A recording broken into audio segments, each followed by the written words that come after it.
Elle n'est pas sifflée, elle n'est pas sifflée. Voilà, on va. Elle est presque plus pénalisable que la première pénalité de tout à l'heure. Bon, jouez messieurs. On va pas épiloguer dessus. Ah, Yarimov, Camille, et le but! Et Romain Chapuis qui vient ouvrir le score pour les Rapaces de Gap en supériorité numérique, servi par Robert Yarimov. Et tu le disais Stéphane avant cette rencontre que ce soir peut-être c'était la soirée des points de Yarimov. Eh oui. Un très beau service, vous allez probablement le revoir. Un très beau service de la droite vers la gauche de Robert Yarimov qui trouve Romain Chapuis. Romain Chapuis pleine course. Guertin, Yarimov, c'est Raphaël Faure à la bleue. Raphaël Faure une nouvelle fois sur l'alignement. Ouais, sur la 2 et la 4. Oh, et le but! Et le doublé de Romain Chapuis qui, abandonné devant la cage de Nekbatal, vient s'offrir un filet ouvert pour le 2-0. Une fois de plus, Stéphane en supériorité. Et je ne sais pas si c'est pas une fois de plus Robert Yarimov qui le sert.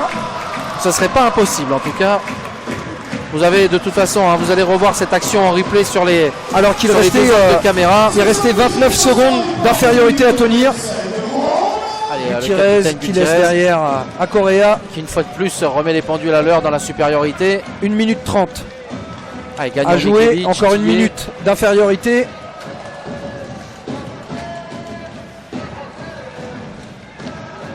Tillet qui prend un shoot, c'est détourné, ça passera à côté de la cage de Nekbatal.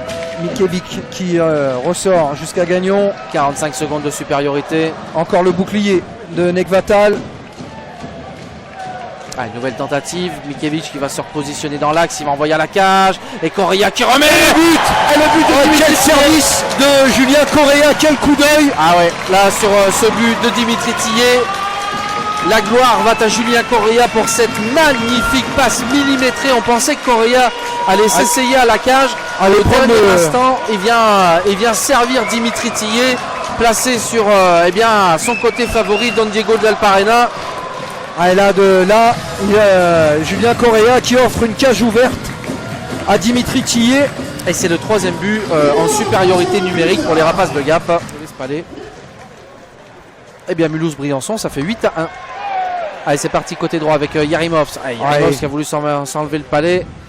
C'est Heiser là qui est venu subtiliser. C'est pas terminé pour les Rapaces pour autant. Et le Colotti, servi par Dimitri Tillet qui vient offrir le but du 4-0 pour les Rapaces de Gap à un quart d'heure de la fin de cette rencontre. Dimitri Tillet qui rend à Colotti. Ouais.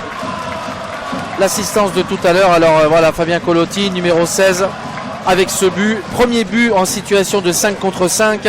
Et Fabien Colotti donc qui voit son compteur de but passer de 2 à 3. Pour Correa. Allez, Correa le long de la bande. Pas les récupérer par Mikevic. Mikevic il a tiré sur le côté. La défense là de la part de... Et le but.